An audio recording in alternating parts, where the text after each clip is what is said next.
Good afternoon, and welcome to today's Distinguished Speaker Series webinar hosted by the CFA Society of Chicago, featuring Jan Hatzius of Goldman Sachs. My name is Drew Spate, and I'm a volunteer with the Society here in Chicago. I serve as the co-chair of the Social Advisory Group, and I sit within the Asset Management Division at Goldman Sachs. So it is my true pleasure to be here today to introduce our guest speaker and moderate the Q&A portion following Jan's prepared remarks. But before we get going, a couple quick housekeeping items. All of your microphones have been placed on mute for the duration of the event. So should you have a question, please utilize the Q&A feature. Should be right around here on the Zoom screen. I think we're all used to the virtual environment, so hopefully nobody has any issues there. This event is being recorded. And should you like to learn a little bit more about upcoming events from the Society, please feel free to visit the Society's website at cfachicago.org. Our esteemed guest today is Jan Hatzius. He is the head of the Global Investment Research Division and chief economist of Goldman Sachs. Previously, he was head of global economics and markets research. Jan joined Goldman in 1997, was named managing director in 2004 and partner in 2008. Prior to joining GS, Jan was a research officer at the London School of Economics, and he is the #1 ranked economist in the annual Institutional Investor All-America Fixed Income Research Team, a position that he has held for the past 9 years.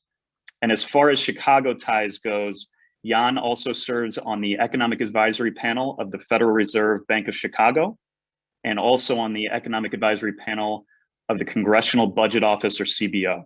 So we are thrilled to have him with us today to discuss his economic outlook, lessons learned, the massive increase in government debt, among a whole host of other topics. And with that, I will turn it over to our distinguished speaker, Jan Hatzius. All right, thank you so much, Drew. Wonderful to be with you and talk about the economic outlook. I would add just one point on Chicago ties. I also have a 19-year-old son who is a sophomore at the University of Chicago, and I've got a lot of family outside of Chicago, so it's definitely a place that I know well and like very much, and it's always terrific to be there. Though it would be better to do this in person, but this is the next best thing. So what's our economic outlook? We're generally quite optimistic on the global growth outlook. We're not too worried about the more negative aspects of these very expansionary policies, where we don't expect a major lasting increase in inflation that goes beyond what central banks, including the Federal Reserve, want. And we are also not too concerned about the big increases in government debt, and we can talk about that more in the discussion.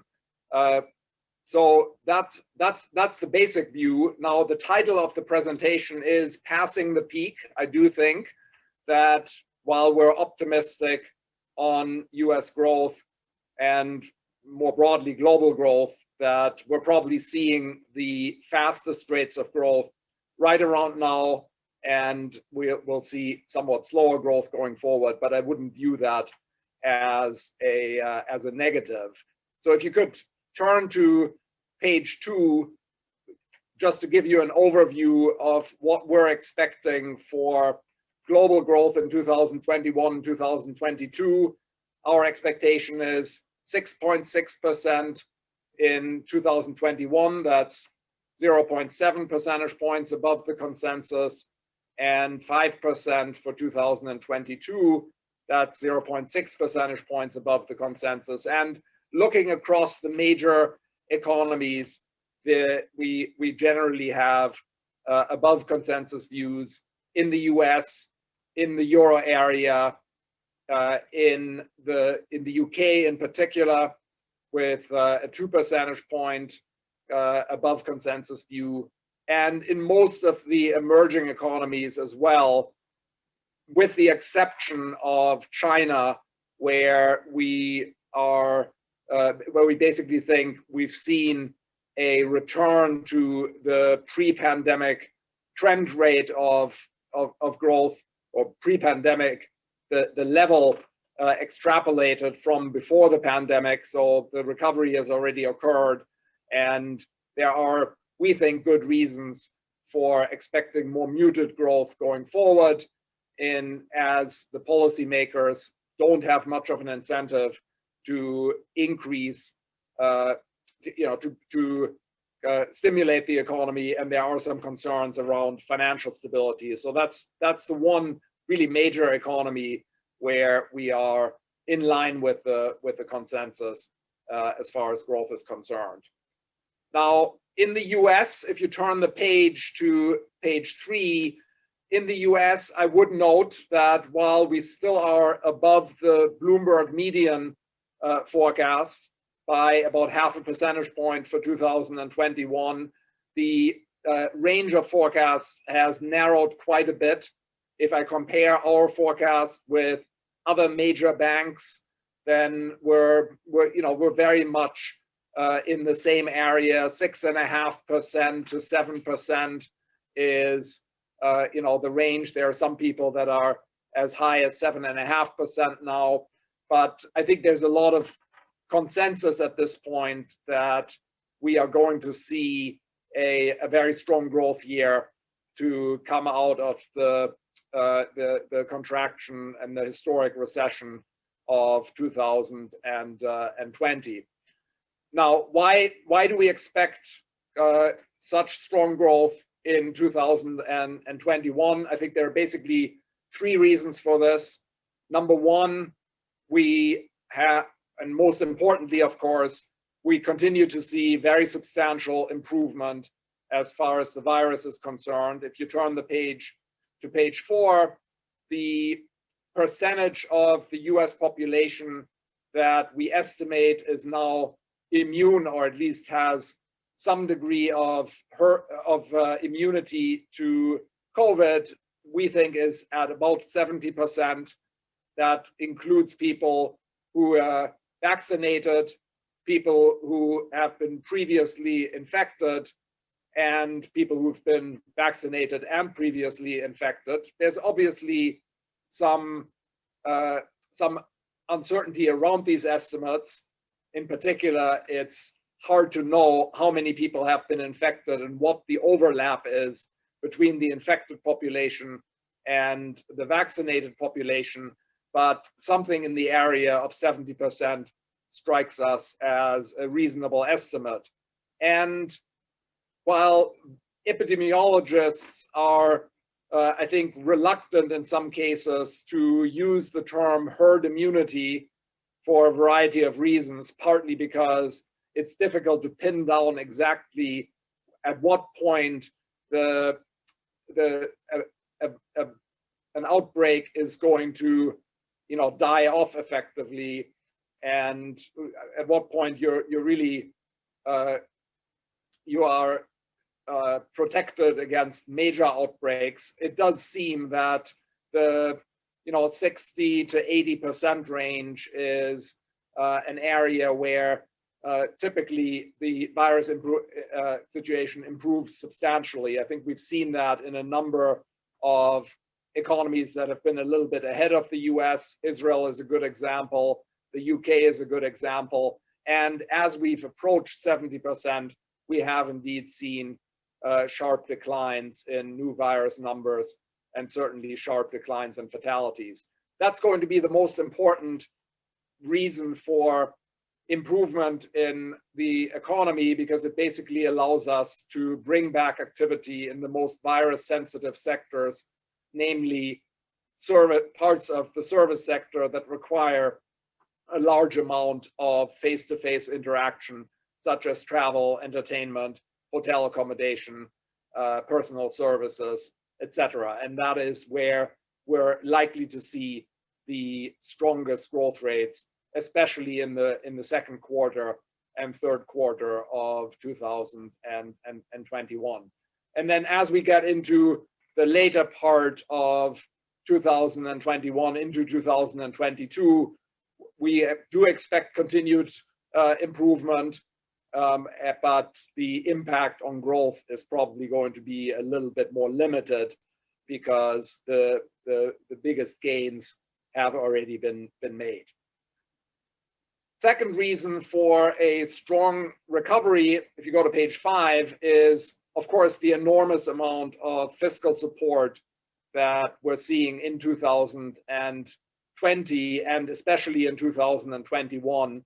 Here is an adding up of all of the different packages by fiscal year. So that's October to September across the CARES Act, the late 2020 lame duck session that was passed, the American Rescue Plan Act, and our estimates of what else President Biden is going to be able to pass from a fiscal perspective. So that's the infrastructure / longer term fiscal plan. And it's interesting just how large these numbers are, but also how much 2021 is getting a boost and how that boost then diminishes as you go into 2022, 2023. So in 2021, we're estimating fiscal support, basically an increase in spending relative to what would have happened otherwise. That's due to this new legislation of about 12% of GDP. And that 12% of GDP is even a little bit larger than the roughly 11% of GDP that we had in 2020, despite the fact that the economy is in better shape in 2021 than in 2020. That means there's a substantial cyclically adjusted fiscal boost in 2021, and that is obviously helping growth this year. Now, as you go into next year, though, we're going from 12% of GDP to only about 4% of GDP in terms of the fiscal support. So that's a pretty significant reduction in support in a much better economy, of course, but nevertheless, so some of the improvement is obviously related to economic improvement, and so it's more driven by the economy. But there's also, over and above that, in our view, a negative fiscal impulse and therefore a negative impact on growth in 2022, 2023. So that, I think, is going to be important in thinking about the growth outlook beyond 2021. And it's also one reason why we are perhaps not as concerned as other people about the size of these deficits. These deficits are very much emergency deficits. They're responses to this unprecedented downturn in the economy, and we're not going to have double-digit % of GDP deficits on an indefinite basis. So I think that is that's reason number two for the strong growth this year. Reason number 3, if you turn to page 6, is the fact that financial conditions, partly because of economic improvement, but partly also because of very easy policies from the monetary and the fiscal side, have eased dramatically. This is our financial conditions index, which we have maintained and closely monitored for many years, and it's a weighted average of short-term interest rates, long-term interest rates, equity prices, credit spreads, and the dollar. And currently, it's basically at an all-time low, at the easiest level on record.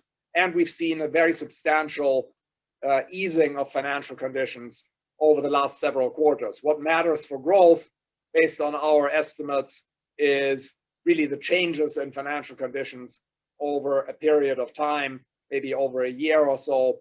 And that is an added positive impulse over and above the improvement in health conditions and the fiscal support.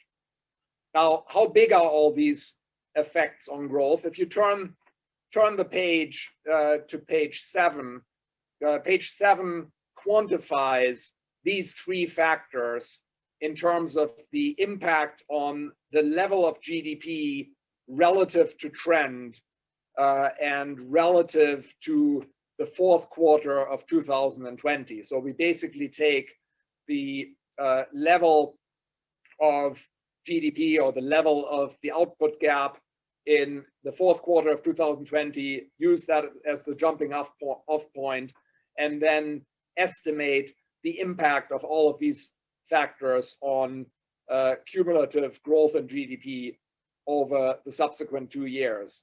And what we basically find is a boost to the level of GDP or the level of the output gap of about 6% over the following year in the course of 2021. So that should be consistent with real GDP growth of approximately, 7 to 8% or 7.5 to 8% on a fourth quarter to fourth quarter basis, which actually is basically our forecast on a fourth quarter to fourth quarter basis, because you have to add the trend growth rate of GDP to these estimates.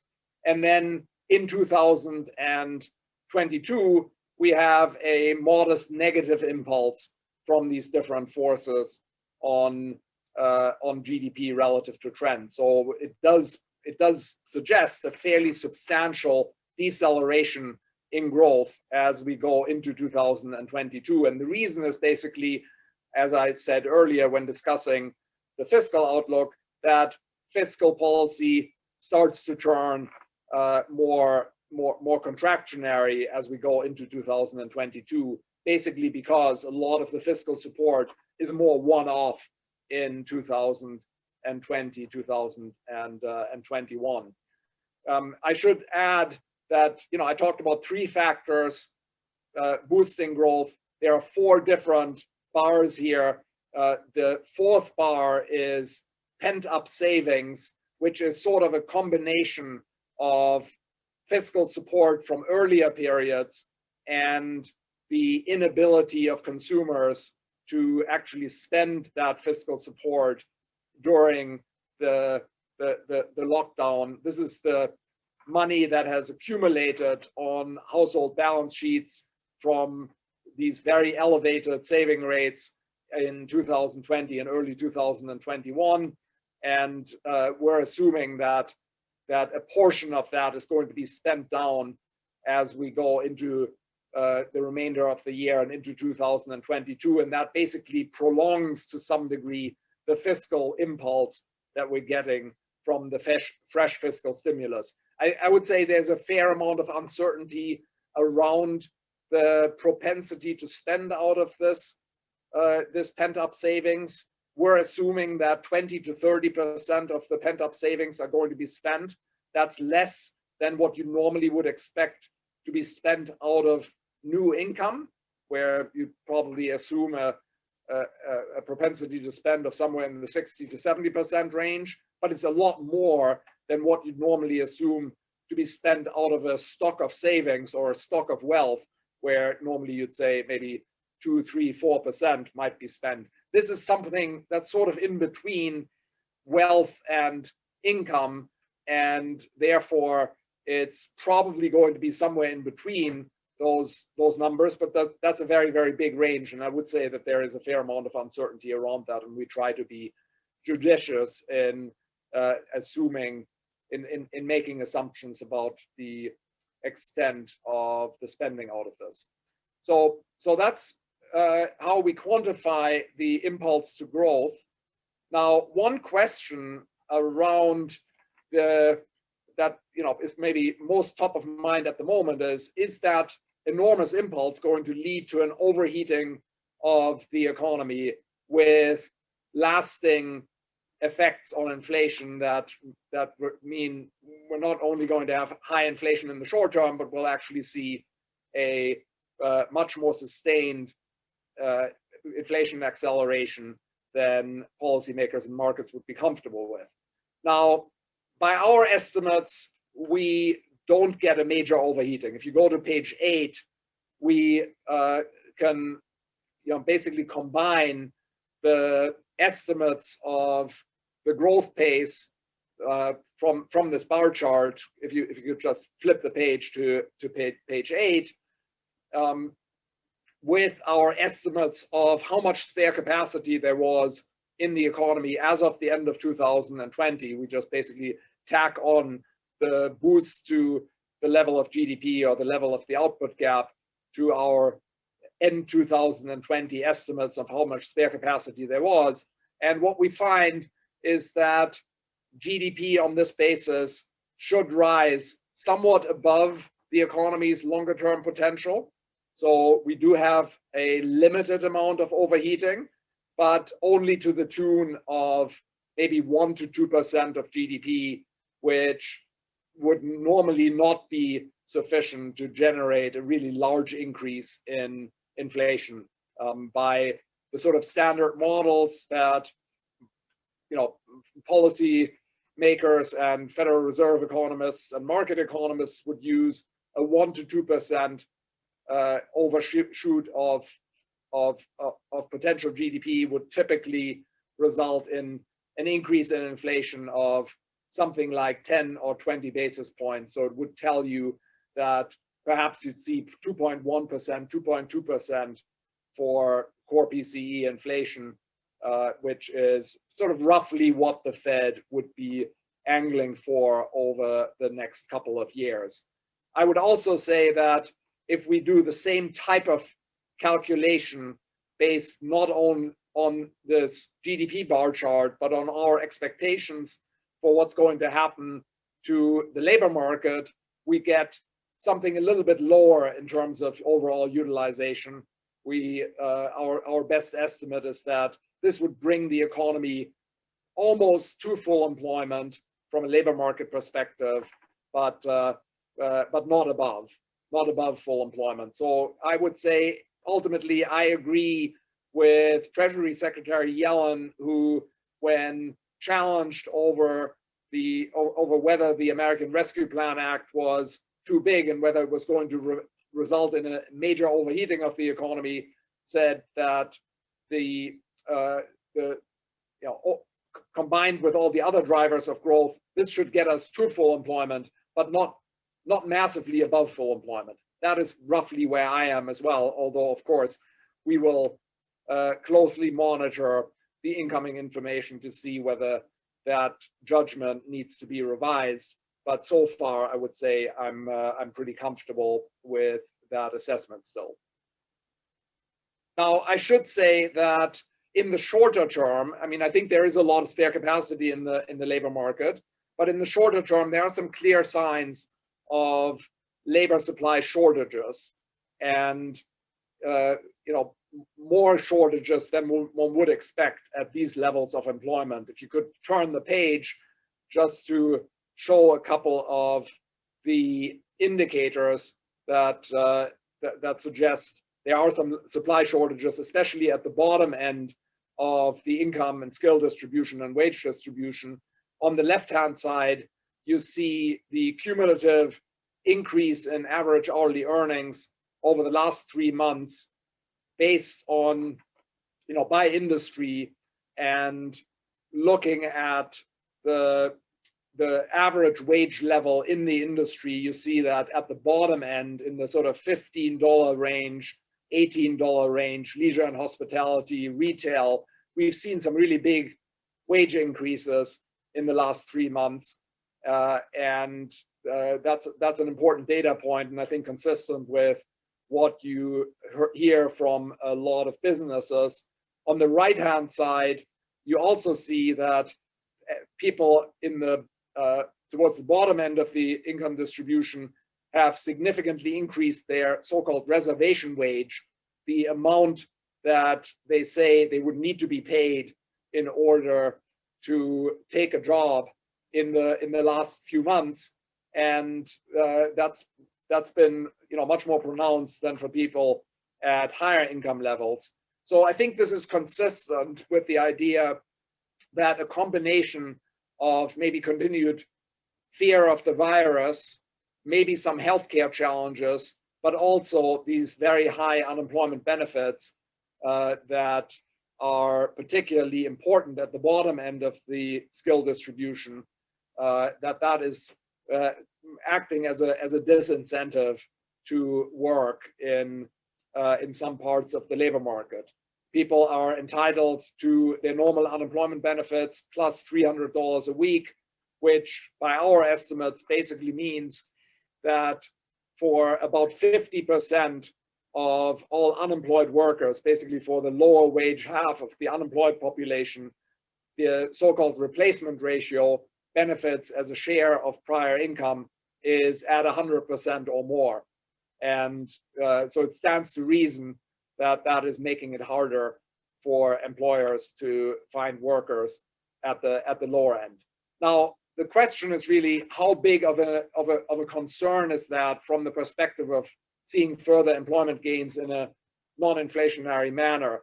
I am not too concerned about it from the perspective of a medium-term forecast because these benefits are expiring on September 6th, and I think something like 22 or 23 Republican-controlled states have already decided to end them earlier than that.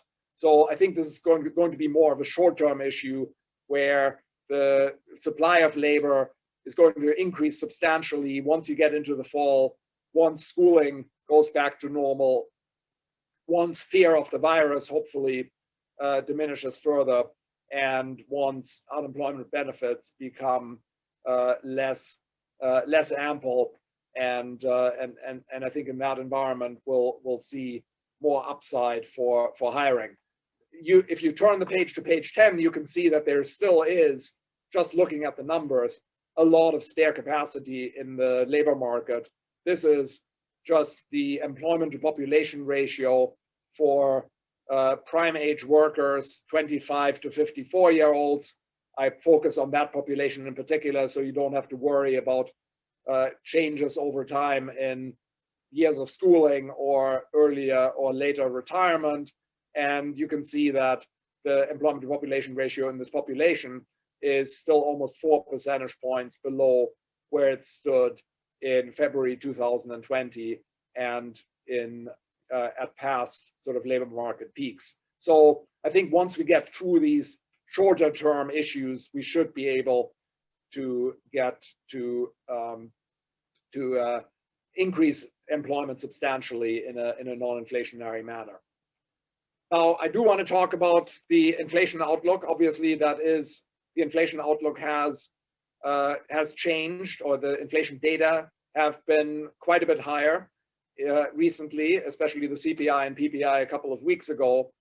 That is going to show up, if you turn the page to page 11, that is going to show up in the inflation indicator that's most important for the Fed, namely the core PCE index.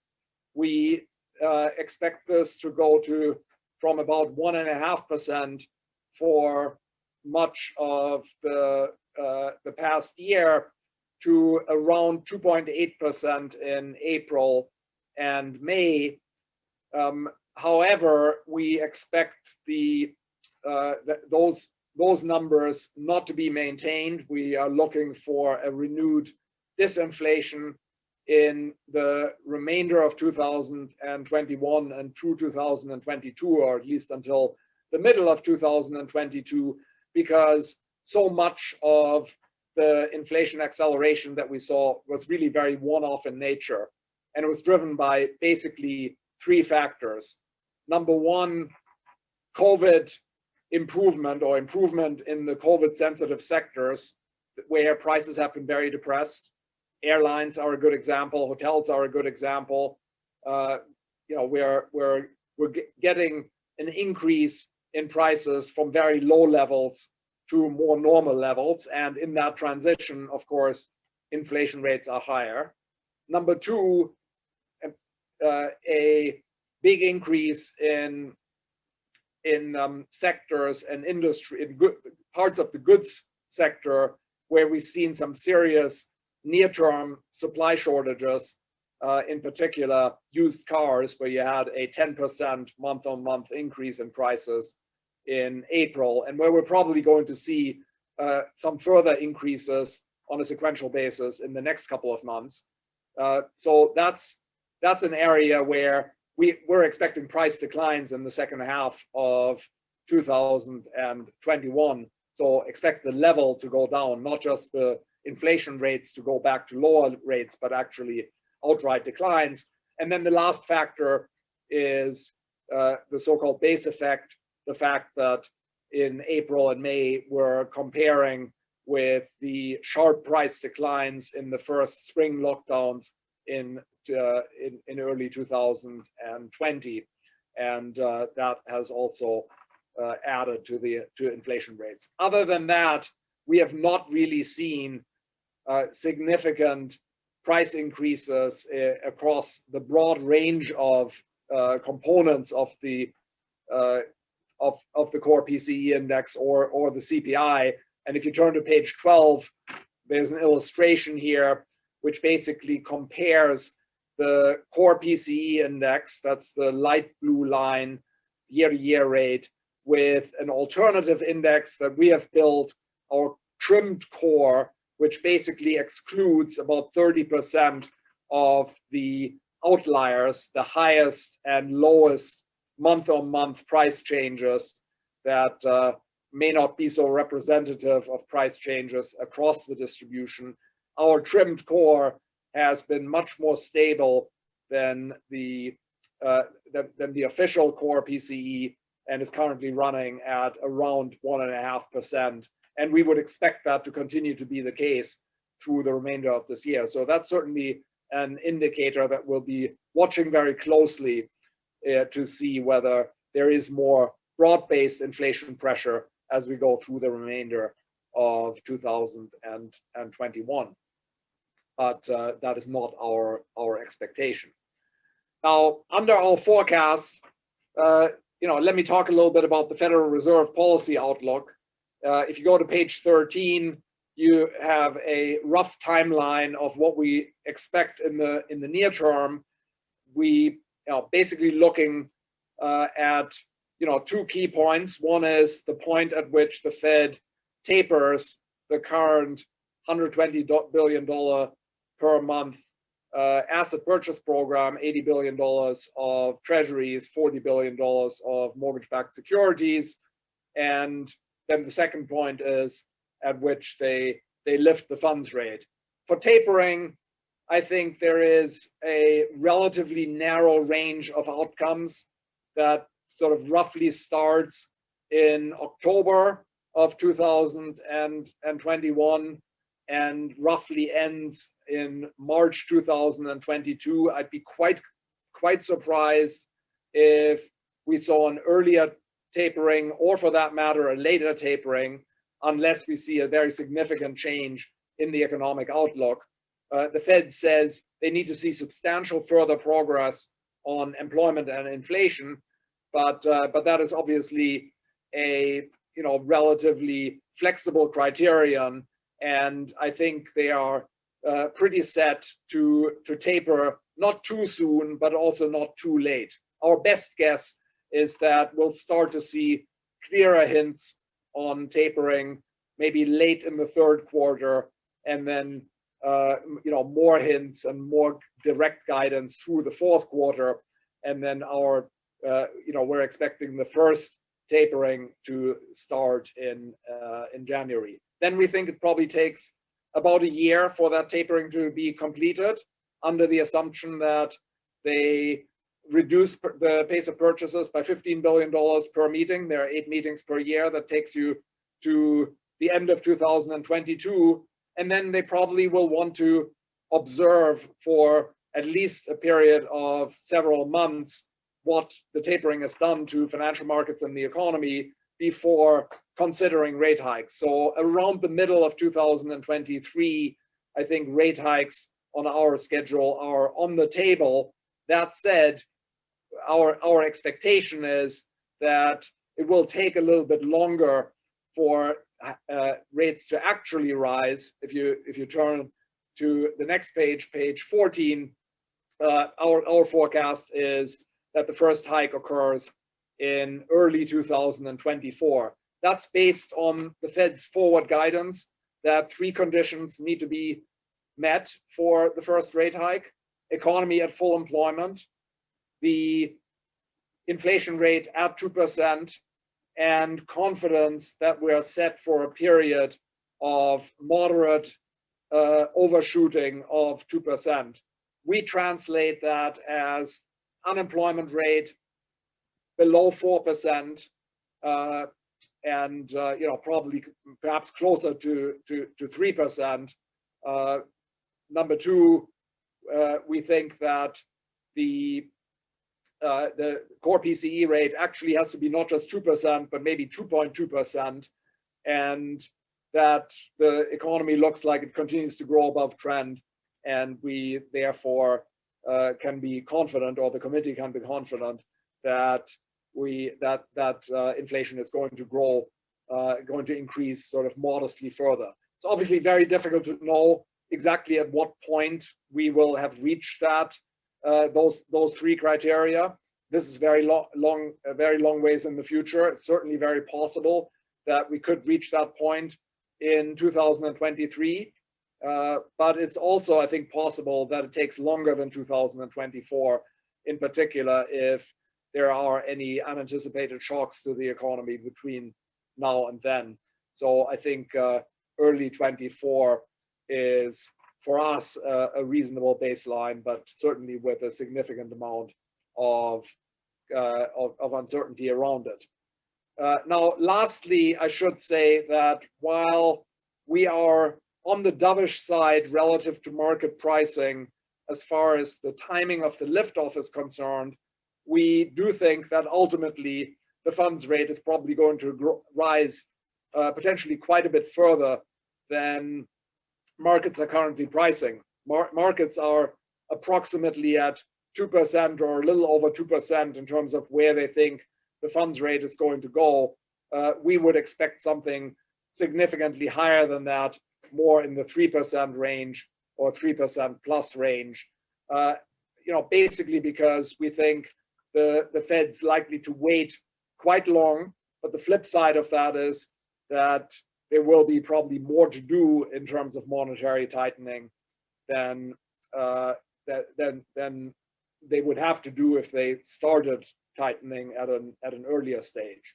And then, from a market perspective, that basically implies that we think the sort of longer term forward rates, especially real rates, do look too low to us. If you could turn the page to page 15, we're observing that forward real rates, for example, the 5-year TIPS yield 5 years forward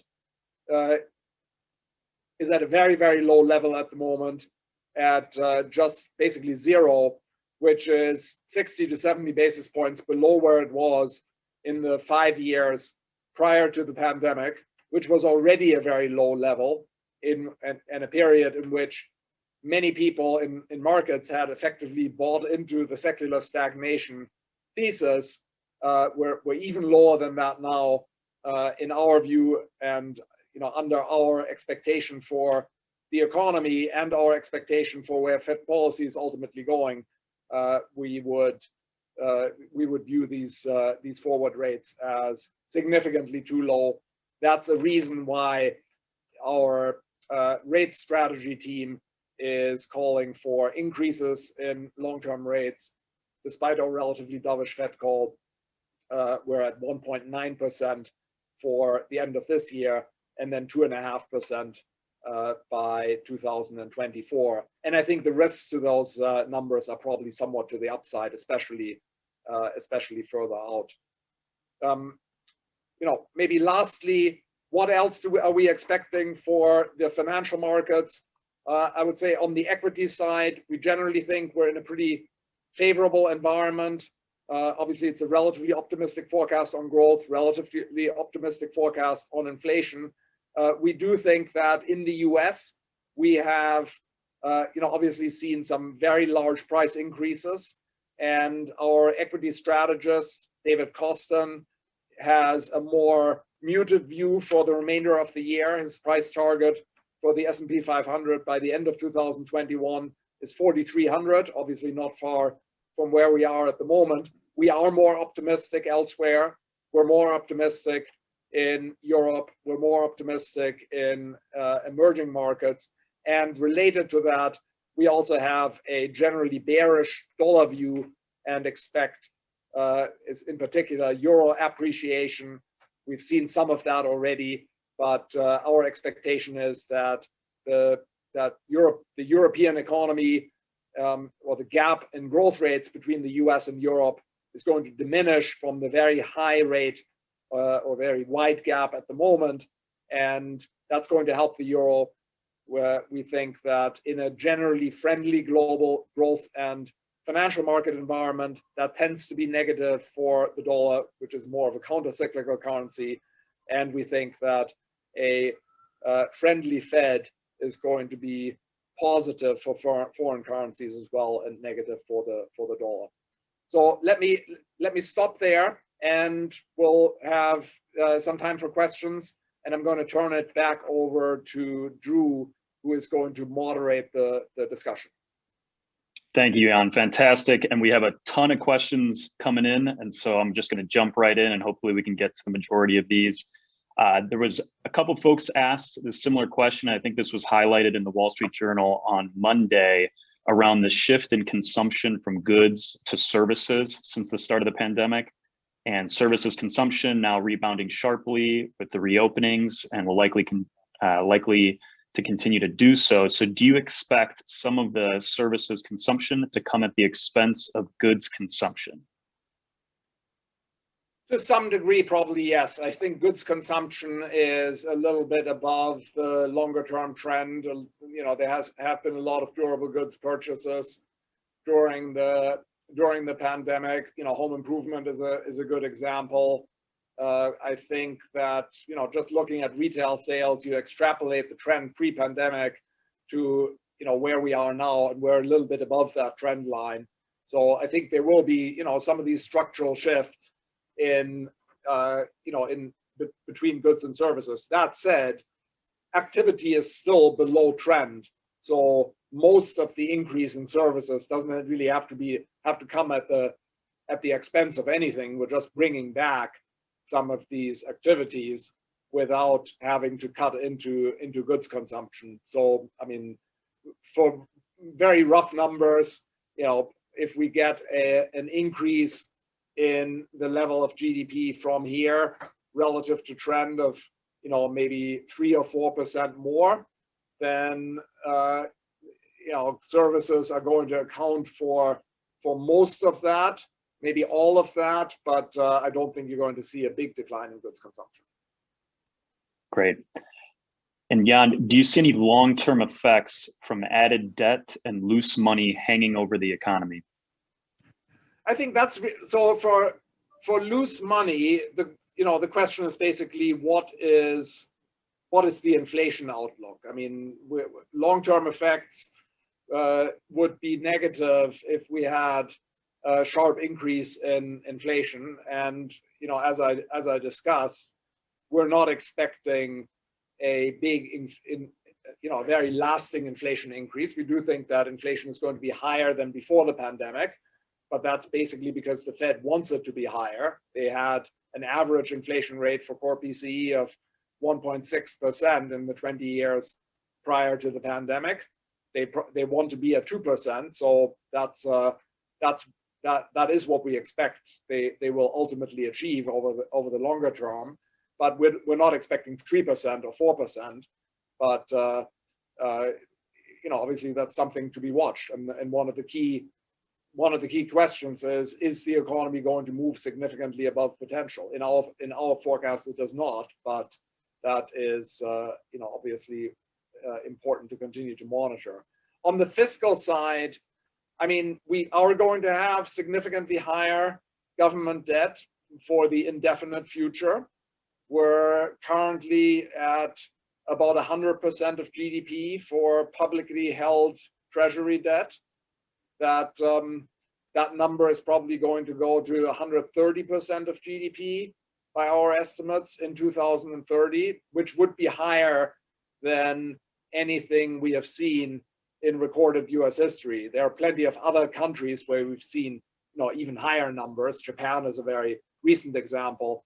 The UK, where we've got a very long-term history of government debt, they've also seen at times much higher numbers. But by US standards, going back to 1940, which is where the numbers really start, this would be the highest level that we've seen.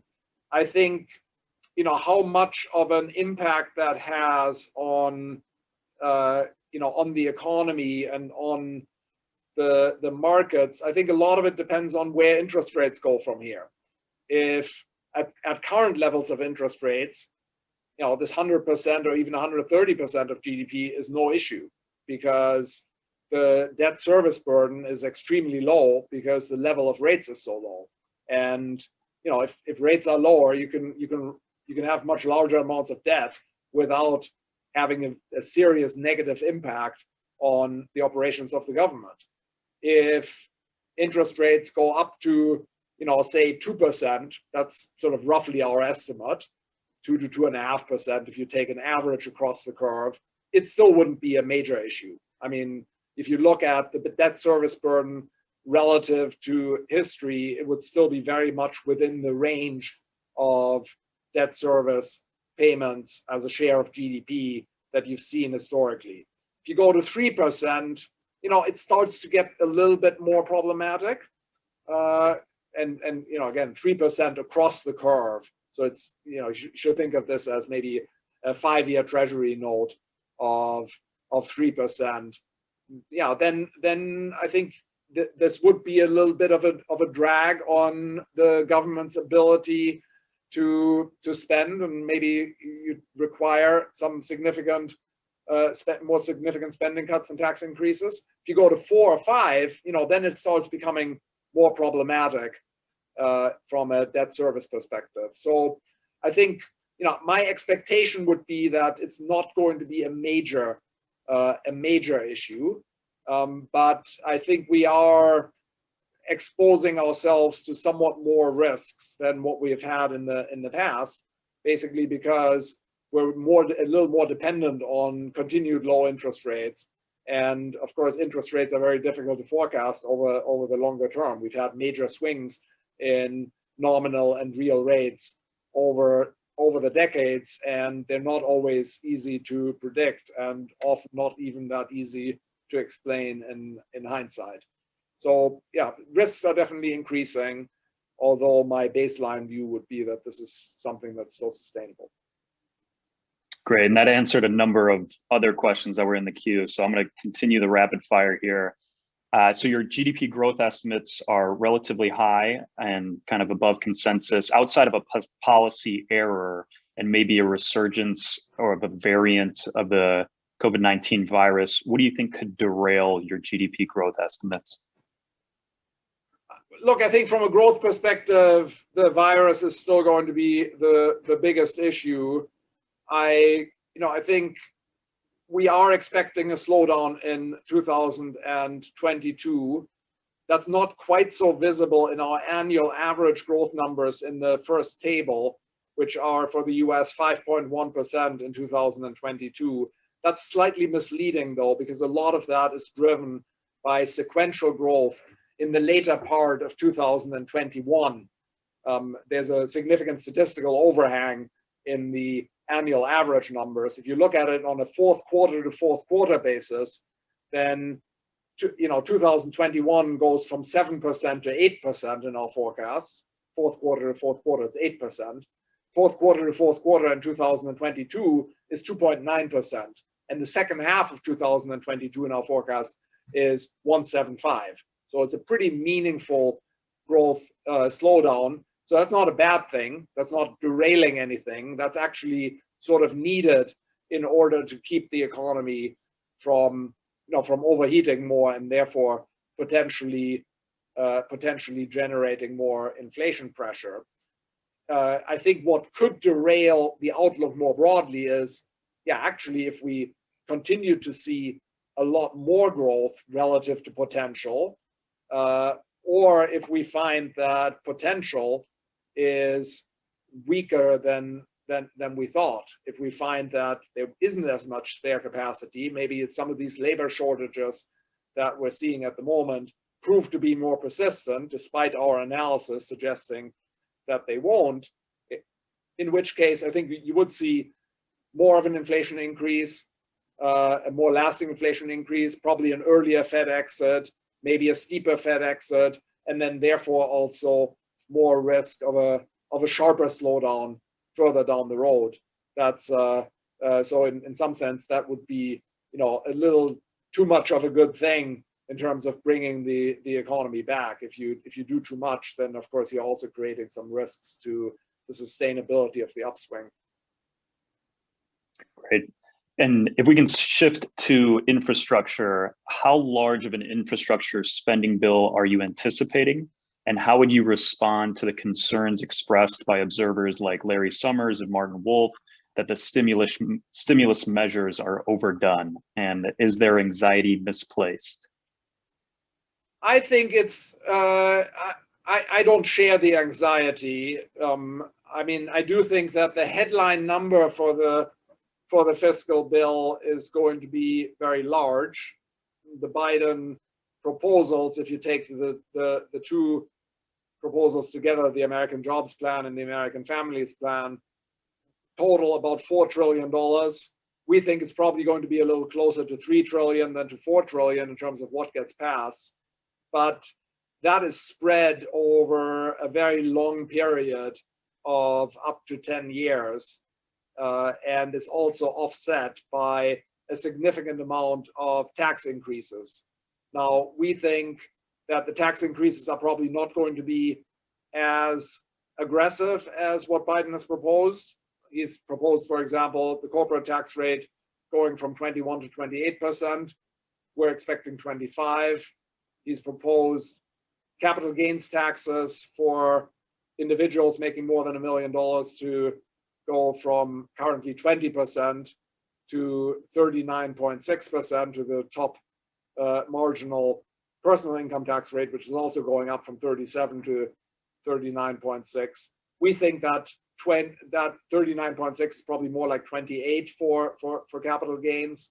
And you know, there are a few other provisions where our expectation is that it's going to be somewhere in between the current level and the Biden proposal. But nevertheless, there will be a significant amount of tax increases.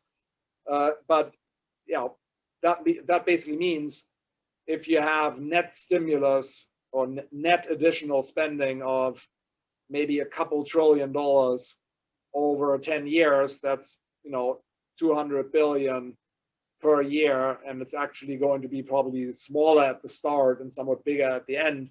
So it's less than 1% of GDP in terms of the added, you know, the added fiscal expansion, and that is taken into account in our calculations that show an economy that goes to full employment, but not massively beyond full employment. So I think that, you know, Larry Summers and Olivier Blanchard and Martin Wolf, I mean, they are making, I think they're looking at the right things. That this is much more important. Whether the economy really overheats is much more important than whether used car prices go up by a lot in a, you know, for a couple of months. That's going to be temporary. We all know that's going to be temporary.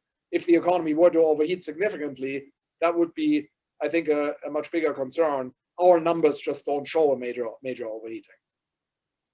Great. Shifting to unemployment, you made some interesting comments there around the 50% of unemployed workers having, you know, replacement income. It's definitely going to be harder to find workers. So with an intermediate to long-term view, are you concerned with the structural unemployment and the potential mismatch between jobs and the skill set of the US labor force? Well, I think these are those are two different questions. The first one is, you know, these very high replacement ratios at the bottom end of the income distribution. Are those concerning? I don't think they're concerning if they're temporary. In fact, last year we had even higher replacement ratios, $600 per week. And that actually turned out to be a very effective policy at relieving need for people who'd lost their jobs. And obviously it resulted in replacement ratios that would have been quite problematic for the longer term. But at the time, it was, I think, a very good policy. I think the $300 now is actually creating somewhat more problems than the $600 last year, because we're in an environment where labor demand is coming back sharply, but that is going to end in early September. Early September isn't that far away, and the summer is still going to be quite unusual in a lot of respects. So I wouldn't really worry too much about another few months in maybe half the country or a little bit more than half the country where you have this availability of benefits, given that in the fall I think things are going to be much more similar to where they were before. The mismatch question, I think, is a relevant one for the longer term. That really depends on how much the structure of the economy changes between pre-pandemic and post-pandemic. The more it changes, the bigger the risk that you have some mismatch between the demand for skills and the supply of skills. My expectation would be that ultimately, the changes are not going to be enormous. That's my personal view, is that we'll see some changes at the margin in terms of how the economy looks from the supply side perspective, but not enormous. I think most people who were working in offices before the pandemic are still going to be in offices. I think the industry distribution of employment, obviously it's changing over time, but I don't think there's going to be this massive step change. So for the most part, I think we'll still need the same kinds of skills, and I wouldn't expect major mismatch on employment. And you mentioned some opportunity sets outside of the US. There was a question around which countries would be leading the European growth going forward, and if we have any positive views on any particular countries. Well, I'd say the UK is at the very short term, sort of at the top of the list. They've done really well. I mean, they did very poorly during COVID at times, but with the vaccination campaign, they've done very well. The economy is coming back very sharply. So we're 2 percentage points above consensus for growth this year. In the euro area, I would say there's upside potential for a lot of places. Germany is a little bit less depressed relative to trend than some of the other countries. So maybe there's a bit less potential there. Longer term growth outlook for Germany is probably a little better than for Spain or Italy. But I mean, Spain in particular has a large amount of spare capacity, and I think you can see a pretty good rebound there. But I think in general, it's going to be fairly synchronized across the euro area countries, at least. Maybe one place where I do have some concerns about the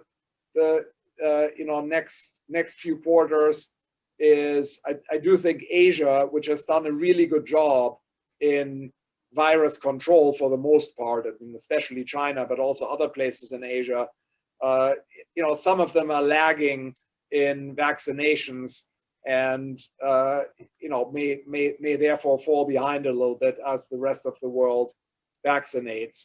Now, fortunately, in India, where we've had this terrible COVID outbreak, we are now seeing declines in new cases, but the percentage of the population that's vaccinated in a lot of places, including in India, is still behind. We do think that we'll see sharp increases in many places, but that's still a little bit more of a forecast than a fact.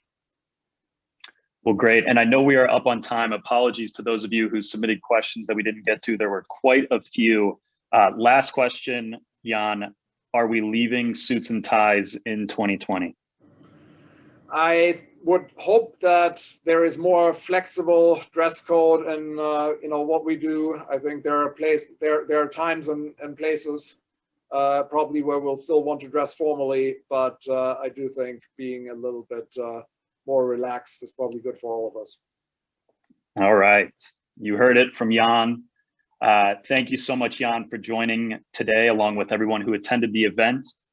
There will be a quick survey following the event. So if you wouldn't mind just taking a minute and completing that, it's really helpful for the Society when planning future events. So it would be much appreciated. And if you have any additional questions about today's event, please contact the CFA Society Chicago's office at info@cfachicago.org. And thank you all again.